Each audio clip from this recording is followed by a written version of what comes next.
I feel elusive. Like I'm so cool. Not to be. No, I'm so happy that you agreed to come on this because like obviously I know of you from Eurovision, and a lot of my friends and followers also love Eurovision. There's such a crossover between Eurovision fans and Formula One fans. Yeah, that's Um, weird. You know what? Like I was in London like a couple of weeks ago, and I did like a kind of like a supporter meetup. yeah, And it was funny because there's like 10 people that showed up, and that's like really big for me because it's like in London, yeah. and like five of them they were just like talking and started talking about F1, and I was like, okay, that's amazing, because it's like tailored for me, you know. I wanted to go to your meetup in London. I'm just 2 hours away, and I think I was busy on that day, so it was just too tricky for me to get there. But one of my friends was there, and I think he got me. I don't know how it came about, but I told him to say hi to you from me, and then you sent a little video saying hi Lucy, and I was like, Really? yeah, Oh my gosh, the fair. Who was? crossover. Let me look through my DMs quickly. But yeah, I have a little video of you saying hi to me. I mean, I think was it not Jack? Yeah, that sounds right. Yeah, it was Jack. He Yeah, no. works at the Silverstone Museum. He's my friend. Look at this. Look at this. That's so cool. Oh my goodness. How did you get that? He bought me that. Oh my goodness. I didn't even know they sold those there. Oh, no, you should get one. You know, it looks really cool, and Yeah. obviously like it says like Silverstone here. You know, Yeah. it's, I have the original actually somewhere in the back. Oh my Um, goodness. That's but awesome. yeah, I love this. It's like so amazing. So Nice. very thoughtful, honestly. Yeah. I have like 5 or 6 different F1 caps now. I always tell myself like, "Oh, I don't need that many." And then I have like 6. Like I just end up collecting loads of them because I see them and then I can't resist. You know, I don't think there are like a lot of them that I would like wear outside because usually they're not really stylish. So share pants with people that don't really have much style. Right. So I, I don't have much style, so I will wear any. I do not care. I'm like, oh, Formula One. So I guess what I've done with all of my guests, you've kind of already done it, but now we need to do one for the cameras. If you could just introduce yourself to the viewers, tell them a bit about who you are, what you do. Yeah. All right. All right. Cool. Hi, everybody. I'm Ben Dolic. I'm a singer-songwriter from Slovenia. I live in Switzerland. And I just make music, I enjoy making music, producing music, writing it. And yeah, I'm 25 years old and I'm a big, big F1 fan. So, yeah. Cool. Yeah, so to those of you who either do know Ben or don't, his music is really, really good. So I would highly recommend check it out on any music platform. Yeah, it's everywhere. But thank you. Everywhere. Thank you. Obviously, Violent Thing is the more famous one, but I definitely Yeah. would recommend some of the newer ones as well. Come by, Breakaway, if I'm getting the names right. Oh no, I can't believe you know them all. Weird. Yeah, I thought you were like, oh, I'm like a Eurovision fan, so I only know like Violent Thing. But like you have knowledge, so yeah. Well, you're always on your socials like, listen to my other songs, so I was like, okay. So I I did. I have to do self promo, I'm independent, so I have to do. So I guess first things first, how did you find the Red Bull launch? I can't believe I wasted my time once again. It's like every year the same thing. Yeah, This time I felt like it was even worse because as soon as you kind of get like the American kind of marketing in, it becomes to me a bit like cringe. yeah, Um, but I feel like it was more like a they had like a marketing event for them to promote like the kind of Ford partnership, honestly, because like the car looks exactly the same, kind of physically and like delivery wise. I yeah. think actually, I was wrong. I actually looked at the render, and on the rear wing there's like a small navy blue part Ooh, that is like really spicy, and I was like, that's I worth didn't it. even see that to be honest. I was too busy Yeah. just like, it's the I mean, same. I'm sure a lot of people are gonna see it because they're gonna be behind that car. So yeah. Yeah. I guess yeah, because it'll be in the front. Um, so I guess leading on from that, obviously Red Bull are the favourites going into the season. Do you think they could win it again this year? Yeah, for sure. I just think they had a really big advantage last year, and I think they have a really good strategy team. They have a really good. It is really like perfect. I think the only team that could go next to them is Mercedes. I don't think Ferrari will Yeah, be able to do because that they're a next. bit questionable sometimes on the Yeah, strategy. it's like it's the strategy, and they have like a new kind of new director right now. So I think it's gonna take some time, and also I feel like their drivers are like more error prone than like the Red Bull ones are, or Right. even the Mercedes ones are. So Yeah. there just different factors. But I feel like the upcoming season is probably gonna be like a close fight between Mercedes and Red Bull, if you ask me. Thinking about Mercedes, we've obviously got a very good lineup for those two for that team at the moment. George Russell and Lewis Hamilton, very very talented pair. I think they're both very hungry for wins and a championship at the moment as well. How would you say that's gonna affect them in terms of performance? I don't know. It's really weird because I feel like they're both kind of equally matched. Um, but they haven't been in a serious title fight yet as teammates. So I feel like with Hamilton, he will probably like he will kind of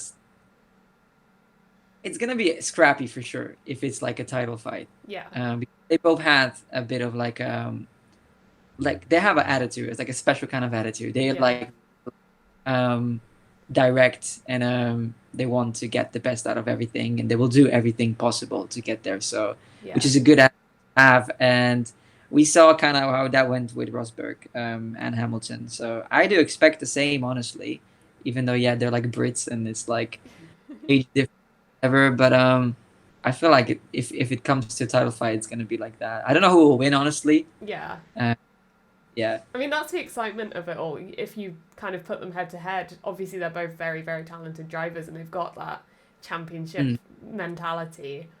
But you don't know who's going to come out in front because I think it was George beat Lewis in the standings, didn't he, last year? Yeah, Yeah. yeah. Well, I mean, oh, I feel like Lewis was pretty unlucky Yeah, throughout I the. agree. I would agree. But that's part of an F1 season, you know, you have your bad luck and you have your Yeah, good luck. I feel like George was definitely quite opportunistic at times. He kind of ended up being in the right place at the right time, while Lewis, on the other hand, had some more experimental setups and didn't quite have as many opportunities as George had. Um, but that could happen just as easily if they're having a title fight. And I really like that you mentioned Rosberg actually, because that was such a dramatic season. Like, honestly, cinema, real life cinema. It was, you couldn't have scripted it better. And I would love to see something like that between George and Lewis. It really could be a title fight for the ages between them. But like you said, Red Bull are right there as well. So yeah, it's going to be really exciting. I feel like when you said that season, it's probably like when you look at the best seasons, it was definitely like that, like 2016, I think, Yes. and 2012 one. That might be still one of the best ones, I think. And then obviously the 2021 controversial, but Yeah. like probably one of the best like as a whole seasons I've seen ever. So yeah, I mean we can hope for the best for this season because I feel like last year was a bit of a letdown, but Yeah.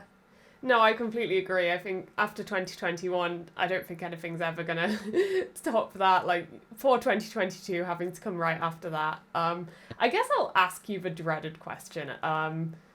What is your opinion on everything that went down in Abu Dhabi 2021? Like, how did you feel? What were your thoughts around it? shouldn't ask me. I feel like I can't kind of. So I I support McLaren. Um, uh, so I kind of went in from a neutral perspective, but I did also kind of support Max because I felt like Ooh, okay. I kind of wanted like Hamilton's reign to end. So it was more from that perspective. Obviously nobody knew what was gonna happen, and I feel like Lewis should have won that race in the pace wise and how Yeah. strong the car, everything.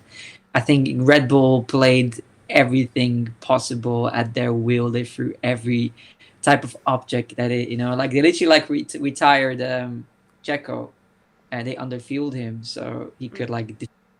So that is like crazy strategy actually. Yeah. And it worked at the end. I think. To me, the problem obviously is like how it was like how the you know how the decision was made after that safety car, but it's more about occurrence that happens way too often in these races, or just lately. It's just they take way too long to get that safety car out, to like that move, the movement in between those scenarios is just too long. Like this season there were so many questionable decisions, just like red flags when there should be like a yellow, or like it's really weird. I don't know if that comes from like the steward decisions, or just like from like the race control probably, but it's just like the decision making is always way too slow. So I feel like if they actually decided like how they're supposed to, we probably would get a lap normal. So carrying on from that, I feel like I do somewhat agree with you. I think Max definitely got quite unlucky in 2021. At the same time, Lewis had his moments of bad luck. It was such a close season, and I'll be honest, I was Team Lewis going into that final round. You know, he's my guy. Well, actually, I'm an Alex Albon fan primarily, but when I first started watching F1 back in, I guess, 2007, like when I was really young, Lewis was the guy I was always rooting for. You know, he's the British guy, he's winning, he's just the coolest. So I've always really liked him. And of course, it's nice to see, I guess, the dominance period end. But at the same time, I did really want him to get that record-breaking 8 championships. And I still feel like there's chance for sure that he can do that. My main stance on Abu Dhabi is, yes, I agree, Lewis should have won that race. But I feel like both Max and Lewis were kind of done dirty in that moment, because Lewis was robbed of his way. Lewis was robbed of his race win, and Max was, well, Lewis was... That's all good. The words are not coming out today. Lewis was robbed of his race win and ultimately of the championship as a result of that. And then Max was obviously robbed of, I guess, having people recognize him as a world champion, because I know a lot of people were saying like, oh, he's not really earned it, but you know, a championship is won across a season, not just in one race. And if we completely negate Abu Dhabi, like we just completely remove that race, Max would have won on countback. Like if they both DNF'd, for example. So yeah, I would love to see another showdown like that in the future. I think it's it was a little bit much for my heart to handle. It was a bit of a nervous day. But it was like to be honest, it was like the whole season was like that, and that's why I think it's gonna be hard to get in a season, because actually every race it was like something happening. Something so exciting. Do you have a like personal favorite race from 2020? Yeah, well, it gotta be the Monza one, obviously, you know. Yeah, that makes sense. So how did you feel seeing that McLaren 1-2 then? Yeah, I was like in tears. Oh. No, yeah, I was really like in tears. I couldn't believe it. You know, I've been waiting for this for such a long time, since 2012. Oh. So yeah, it was crazy, especially because it was like the only 1-2 in the season. Yeah. That was such a great achievement by McLaren. Yeah, no, it was great. Because also the year before, it was like if there would be one more lap, Sainz would have got like that.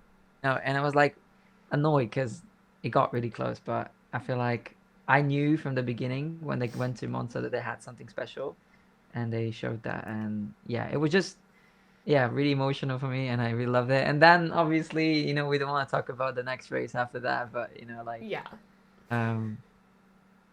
but it's fine. Yeah. I feel like Monza is quite, like, I always see people saying magical Monza, and I completely agree. It feels like there's always something really like exciting going down at Monza. I think with Carlos and Pierre in 2020, like that was one of my highlights at Monza.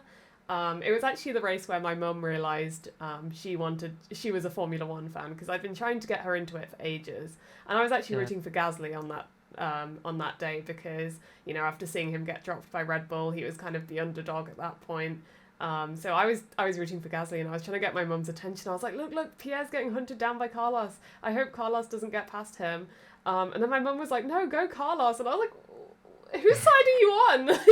And that was the day she realised she liked F1. So now she's a Carlos Sainz fan. And she loves McLaren as well, so she's like you. And she was really happy at seeing their 1-2.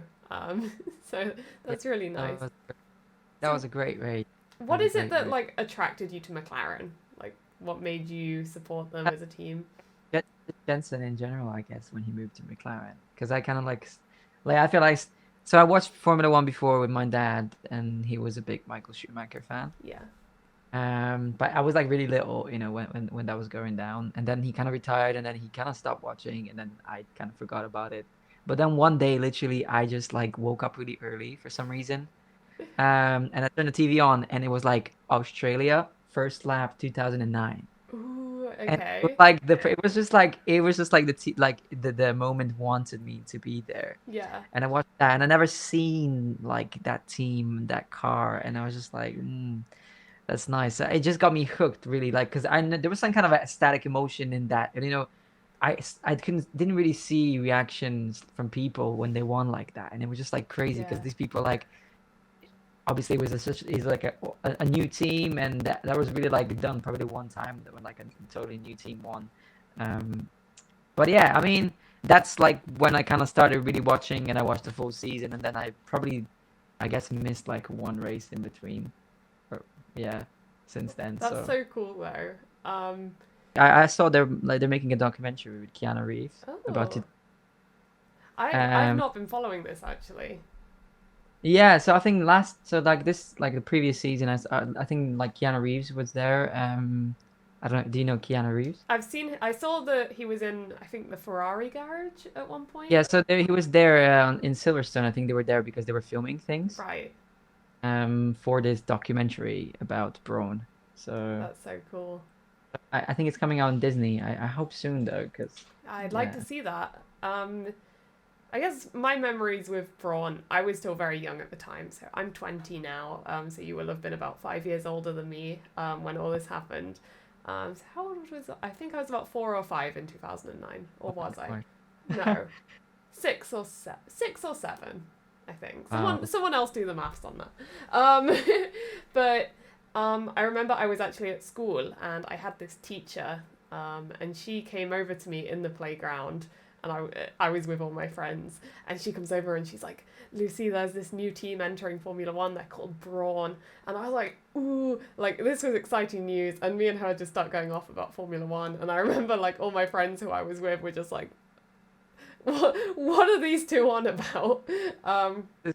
So British. Yeah. Like, I probably was like the only kid, maybe there's like one more person in my school that like watched Formula One, so like I can't relate to you. But yeah. So like, obviously you mentioned you're from Slovenia initially. Yeah. And you live in Switzerland, and you represented Germany at Eurovision. Yeah, it's a good. What's like the reason behind all the traveling and stuff? Well, I guess so moving to Switzerland, it was kind of like we moved with my family, so it was more like financial reasons. And then Germany, I guess, well, I mean, Switzerland is a great country, but it doesn't have like much to offer musically, because there's also like 3 different languages, Right. and then and then the biggest market next to it is Germany. So Switzerland didn't have The Voice, and Germany did at that point, and I was like watching it. I want to be there, and I just kind of signed, not knowing what's gonna happen, but just kind of practicing daily, and all of a sudden I just kind of end up being like in the final, because it was really like weird. I didn't really project it. I was just kind of like, well, I mean, I was like, I knew I was kind of good enough to do something, but I was kind of taking it day by day. So when I got to the next level, I was like, great, now let me get to the next level, So yeah, no, it was a great experience. I've learned so much from there, and met so many great people, and then we went on tour after. It was like a whole month of touring, like 20 cities in Germany. That's so And cool. it was like tour bus and the band and like probably one of the craziest experience and since then I'm just like yeah I'm like want to do this forever Yeah, so exactly. I guess as an artist, that's like the dream, like being able to just share your music with the world and meet yeah people. well, I mean yeah so I mean I feel like that was like a really bright positive part of my life and then the reality came is like how do you do Yeah, music how do you do music not how do you like sing covers and do shows but how do you release your own music successfully and I was lucky enough to kind of like got into this competition, like pre-competition for Eurovision, and then everybody really liked it. And I met some people, and we like sent some songs, and the song just won. Um, somehow, I really because don't it's know. good. No, it's a great song, but like I didn't really expect it again. So Yeah, it was like a great year, and then it just like went downhill from there. So, um, yeah, yeah, no, it's definitely tough. So I was like signed to like a label before, and then we kind of decided to not continue anymore because like we didn't see eye to eye. It's really hard with labels. yeah, They kind of their own vision, and I have a really strong vision for myself, so we just yeah, couldn't do it. yeah. That makes Ever since sense. then, I'm doing things on my own. Like my manager Amy, she's from the UK. Um, Yay! so we kind of do everything together since then, and yeah, it's tough, but I feel like it's better to get your vision through and just kind of decide on your own, like own Yeah, pace, own time. yeah, that So makes sense. yeah, it's a lot harder, it's a lot slower, but it's starting to pick up now, which is That's like good. yeah, yeah, yeah.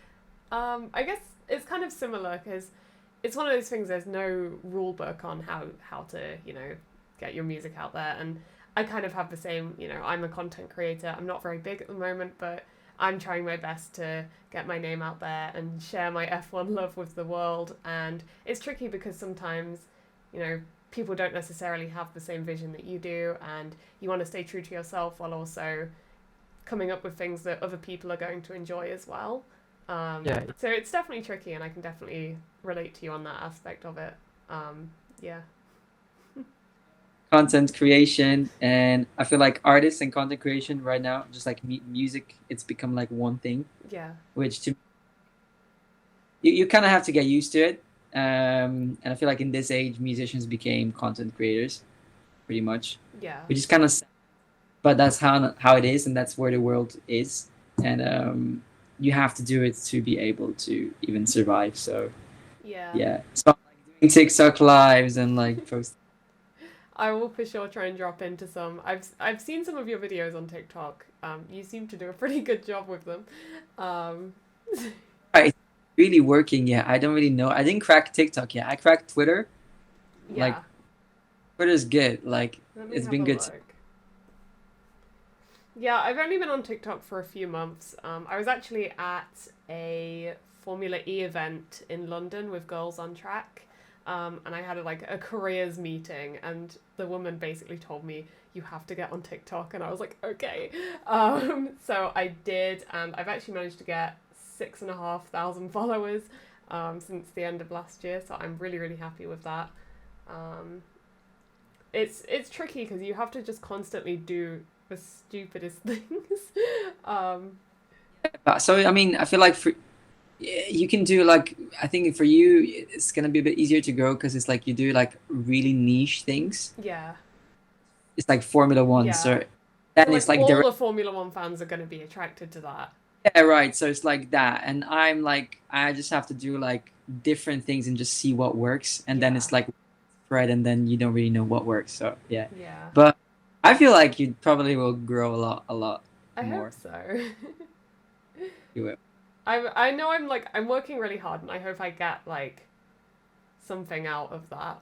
Um, my main goal is like just to try and tell everyone how much I love F1 because it makes me so happy, and I want all my audience to see like how great it is being a part of the motorsport world and how accessible it is as well. Because I think growing up, I always thought, oh, F1 is for boys. I'm not meant to be liking something like this. But then the more I've got into it, the more I've realised actually everyone's welcome. If you like the cars, it doesn't matter. If you're a singer from Slovenia or just some random girl from the UK, it's like everyone is welcome.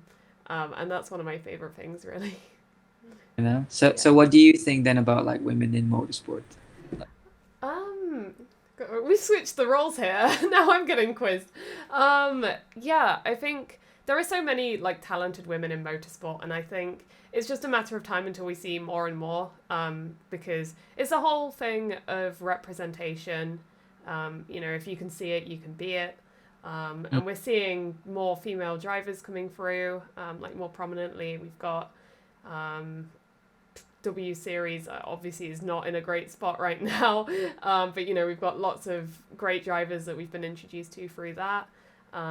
We've got some great female presenters on like Sky Sports. We've got even TikTok creators. Lissy McIntosh is one of them. She's becoming a lot more prominent, and that's going to really inspire a lot of people. She's definitely someone I look up to as someone who's just starting out. And even like as mechanics, just general team members, we're seeing, there was a time when there were no women in the pit lane, and now we're seeing more and more. Like before, there were women, but they were like PR. Yeah. But now you actually see mechanics, which is really Yeah. inspiring. Yeah, Really cool. it's brilliant because it's like there are so many women who are interested, and we just need to be shown that it's something we can go into.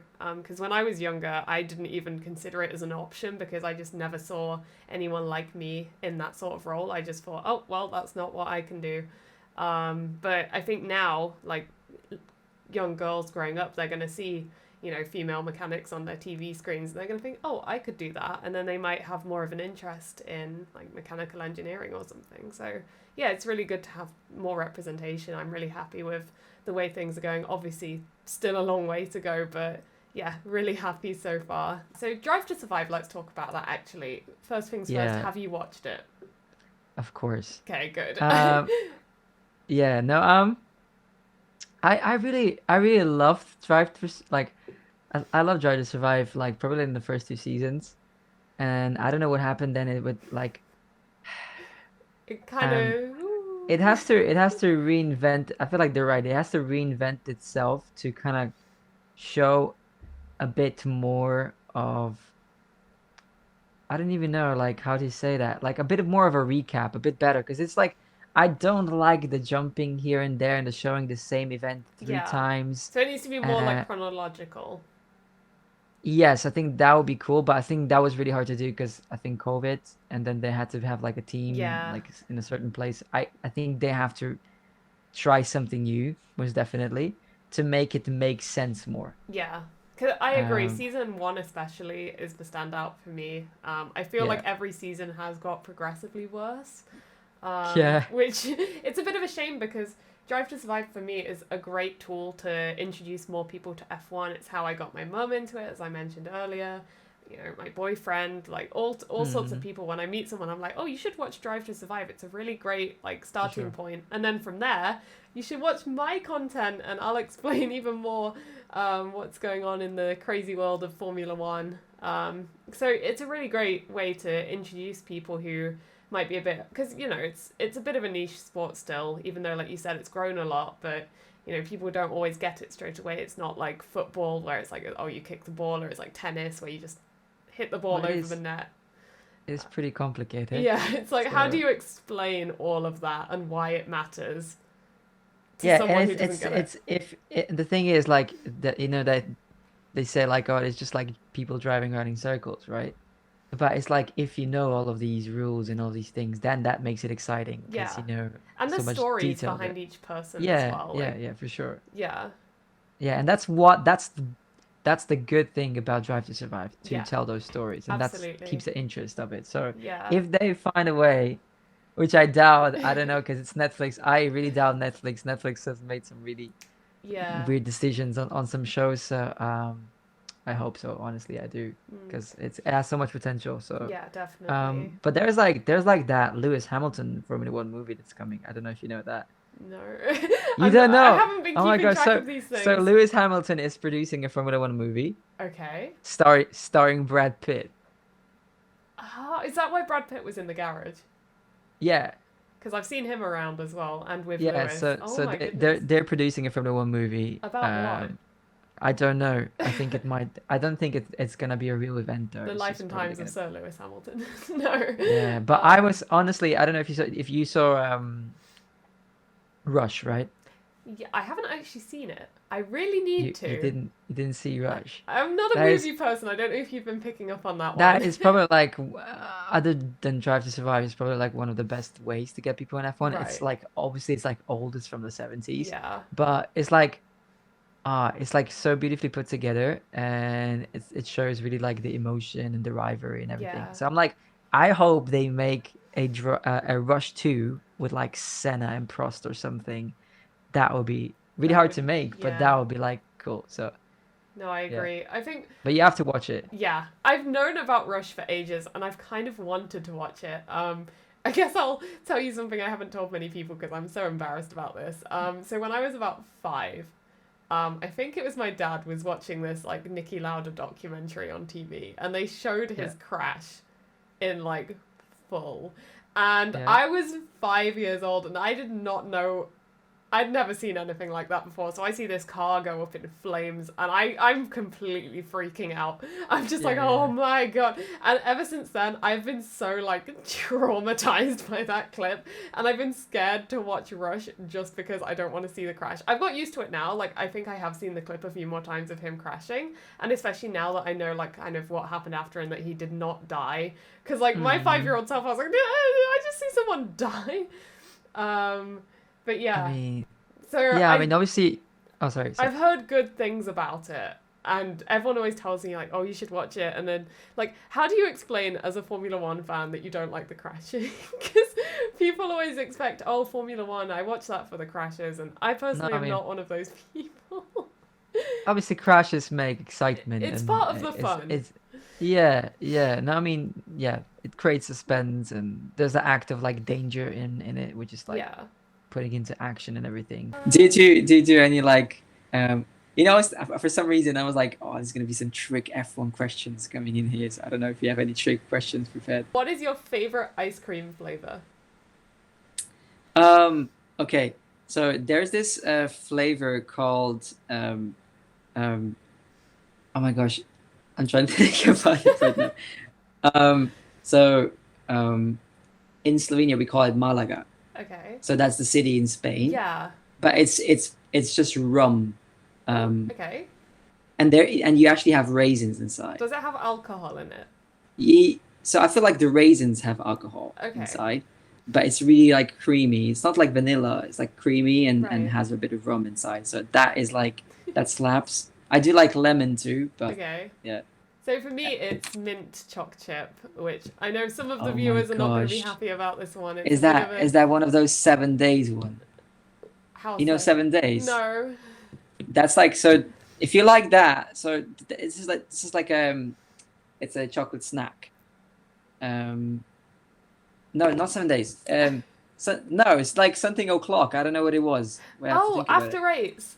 After, is it? After eights. Yeah, the minty. God. I got it. Right? I got it so wrong.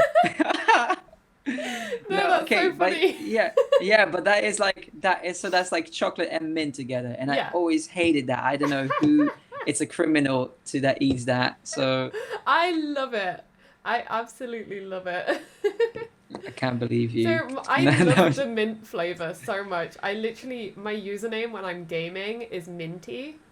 Like minty, like the color and the flavor. So I love it. Do you make like a car livery and it's like mint green? If I was making a car livery, it would be mint green. Oh my gosh! Like my bedroom walls, mint green. Like I'll send you a picture after we finish recording. This is not my bedroom, but yeah, anything I can have minty, I will have minty. Like I am obsessed. It's so cool to me. Okay, I guess leading on from the ice cream question, do you agree with pineapple on pizza? I don't dislike it. I don't think it's bad. I just don't think like it adds to the value. I feel like it's it's refreshing, but I don't think it adds. There's like people that eat banana on pizza. Oh my goodness. So like no, so there's like So my girlfriend, her family is from Curacao, which is like an island in Caribbean, and they put like banana on pretty much everything. So banana on pizza is a normal thing, but I dislike it's really like when you cook when you like put banana in the oven, it gets like really mushy and Yeah. like it's really sweet. So yeah. In the future, at some point, will we see a racing themed song for you? Because as F1 fans, we need the racing anthems. A racing are they such songs as racing anthems though? Well, yeah, songs relating to like I have a whole F1 playlist with like any song relating to cars, racing, anything like that. Are we gonna see Uh anything racing that's themed kind of from you? that's kind of boring though, because like No. no, hear me out. So Okay. like back then there was like there was a F1 page, and they posted like 3 minute highlights of the races, and there was no commentary. Now there's commentary, but before they added a soundtrack over it, so Yeah. it was like and it was always a really really cool song every time. I don't know who was curating that, but it was literally like a really cool dance song or a really cool rock song or something like that. And Yeah. just fit really well with F1. So you probably, if you go on Spotify and write like Formula One like sound or like highlight or something, you're gonna find that. But that's where I kind of like that's where I imagine when I say like Formula One racing songs or something like that. It just has Yeah. to feel like you're driving the car Yeah. really fast and not really caring, which is dangerous Yeah, you if need you're to doing do it a in that. song about it. Yeah, yeah. But I don't know, when I think of recent ones, probably like the David Guetta one, the one with the Yeah. Lotus. Yeah. Yeah, so that one's really good. I love that one. You need to Uh, do something like that. I would love to. I think that's a good idea though. I'm not really sure. But then when you said like F1 and singing, I was like, oh, I'm gonna sing like an anthem somewhere. Like opening that. It's Oh always so no no. cringe. I mean you could do that too. That would be great. Come and sing the Uh, British national anthem at the British Me Grand Prix. singing a British national Yeah. anthem. It's God Save the King Uh, now. well, yeah, I know. Well, I probably won't sing the German one because there's no German in a race for probably Ah. won't be for some Yeah. time. But um, yeah, I don't know. I'll do my best. Honestly, I'll see. Yeah. But yeah, I don't know. If you're planning, I wanted to ask you if you like, if you ever meet Jensen, like like say hi for me. I will. I'll try to remember that. Oh yeah, please, because like look, I have a tattoo here, You so have a that's like a tattoo? yeah. Oh Oh wait, my goodness. oh, wait. It's a button. Yeah, and you know what? It's the same. It's actually the same one he has. Oh my goodness. I didn't even know he had a tattoo. Yeah, he Oh has my the goodness. same button tattoo. You have to send me a photo of that. I will use it in the thumbnail or something, or I'll just put it up on the screen at this moment. Um, I need to see the button tattoo exclusives. Fair enough. Fair enough. Yeah, no, for some reason, not a lot of people know about that. Yeah, That's that's really exclusive. cool. I've learned something about both you and Jensen today. Yeah, no, yeah, no, yeah. I mean, another fun fact. I've never been to an F1 race. Technically, I also haven't. I've been to an F1 weekend. I've done the Friday at Silverstone twice, but I've not actually seen a race or Right, or a Saturday. I have seen a qualifying because it was a sprint weekend, but yeah. right. What are your predictions for McLaren next season? I don't expect much, honestly. Yeah. I'm gonna expect as little as possible. Um, I would say if they both perform like with Oscar, I feel like if Lando and Oscar both perform really good, that's the best I can hope for, because I think the last two seasons with Daniel, we kind of lost out on like third and fourth, which Yeah. I feel like sad as it is because of Daniel. So if we get two drivers that can compete, then I think that's the best I Yeah. can ask for. And I think I as think well, yeah. strategy needs to be in the right place as well, because, Yeah, yeah, yeah. I a mean, few times. yeah. There's so strategy. I feel like maybe. I feel like they improved their pit stops for sure. They had Yeah. the fastest one last season, so that's cool. Yeah, I'd agree. I think McLaren have a lot of potential, for sure. I think with Oscar coming in, that's definitely going to add a new bit of spice to their lineup, which is great. I think they do need something new because it just wasn't working with Daniel. Whether that was it just wasn't gelling. I can really relate to Daniel. Like I feel like he like when Eurovision was cancelled, I feel like um my confidence fell, and then no matter what I tried, it didn't work, even with singing and stuff, and I didn't feel good enough. And I feel like with Daniel, he because of COVID, he couldn't really go back to Australia to see his family. He was cut off, and he was having a bit of a bad time. I think his confidence fell, and he was trying to do everything possible, change his way, his driving style, everything. Nothing was working, and he was kind of trying every single thing, and he just kind of got lost into that. And mentally, he was, really, really weak. So I can relate to him, which is really, you know, it's a hard kind of part because it's in Formula One as in music, it's such a big competition, and if you don't do well, you just kind of get left behind. So Yeah. yeah, yeah, yeah. Wow. A big virtual hug for you. Oh, thank you. I'm all good now. I'm all good. That was Yeah. 2020, but yeah. I have a question for you. Yeah, sure. Um, okay, so who do you think is gonna be the dark horse of 2023? Ooh. I actually did interviews. That's a tricky question because there's several drivers I have in mind. Ocon could for sure be up there. If Williams do well with their car, Albon definitely as well as an option. But here's my final decision. I'm gonna say, don't laugh at me, Stroll. I think he's really underrated. Okay. You're laughing. Okay. He is a lot better than people give him credit for. And For sure. I For think sure. with Alonso coming into a new team, Stroll's been there a while, so he's used to the team, right? So if Aston Martin produce a good car, which I think they will, Stroll will be able to capitalise on that, and I think we'll actually see some very good results from him. I think Alonso will absolutely mop the floor with Stroll. I just don't see like a moment in time where Stroll could come close. Maybe like if he gets lucky in a race or two. Yeah. But yeah, I don't know, Stroll. Like I feel like he has some talent. He's not talentless. Of course, yeah. I mean, Everybody you that's have in, to... yeah, Yeah. yeah. Everybody that's there has talent, but it's like, and he did get a pole position. I think he definitely is a faster qualifier than like Checo was, for instance. But I don't think he's consistent enough, and we'll see. I mean, I want to be surprised. It would be really really cool if I would be surprised over that. Yeah. But I love surprises in F1. Definitely. And I mean, we've seen him get pole before. That was a great surprise. And definitely with Stroll, when he does well, it is more of a surprise, I think. But, I definitely think he could do well. Okay, 2023 has Hulkenberg on podium. Ooh, okay. Finally, after I don't know how many years, many years of trying, you think Hulkenberg... Exactly. Okay, well, you heard it here first, guys. Ben Dolic thinks Hulkenberg will finally break the curse. And honestly, imagine the scenes when that happens. Well, if that happens. Like, that is going to be such a podium celebration. Imagine if he wins. Like, not Oh my even a gosh. podium, he wins.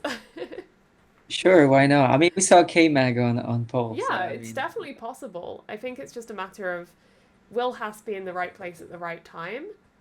And will Haas be able to have a car good enough? Because we saw Magnussen just drop right down the field after that. Due to no yeah. fault Well, of his I own. really hope the field will be closer this year. That's my Me too. conclusion. I really doubt, but we'll see. Yeah, we'll see indeed. So yeah, I mean, if it happens, I will for sure give you credit for predicting that one. Thank you. I'll think of you. Yeah, you'll think I was right, and I'll think of you when Stroll does well, and also think I was right. Thanks. Okay, well, it should be doing a bet or something. Yeah. Yeah. I mean, I don't think he's gonna beat Alonso in points at the end of the year, but I mean, he might like have I some think good he could. performances. I honestly think he could. Maybe I'm delusional, but it's nothing against Alonso. I think it's just the way the team is at the moment, with Stroll being really familiar there and Alonso completely coming from a different team. Alpine obviously is not the same as Aston Martin. He's going to have to get used to all of that. So while he is a two-time world champion, I do think Stroll... I mean, Aston Martin is a Stroll team, so Yeah, exactly. which I don't really fully respect to have a Yeah. driver with an unlimited, yearly contract, and to be At least pretty the much at pressure's home there. off for him in that regard, though. Oh, for sure, but it's like I felt like we've seen it a bit with like Vettel and stuff. He could get away with some things a bit Yeah. easier than that. So yeah, I mean, we'll see. Cool. Thank Alright. you everyone for watching. If you made it this far, you're awesome. Please do, I guess the main thing to take from this video, please do show Ben some support with his music. He works really hard. He does some brilliant songs. I'd really recommend, just even if you've never listened to any of his songs before, do check him out.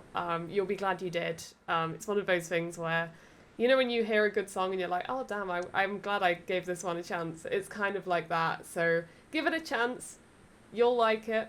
And of course, link in the description for Ben's music, available on all streaming platforms. And yeah, and be sure to like and subscribe as well to support me. Oh, and if you want to support me, you can also buy some Formula One merch using my affiliate link, also in the description. Hey, I couldn't have said it better, honestly.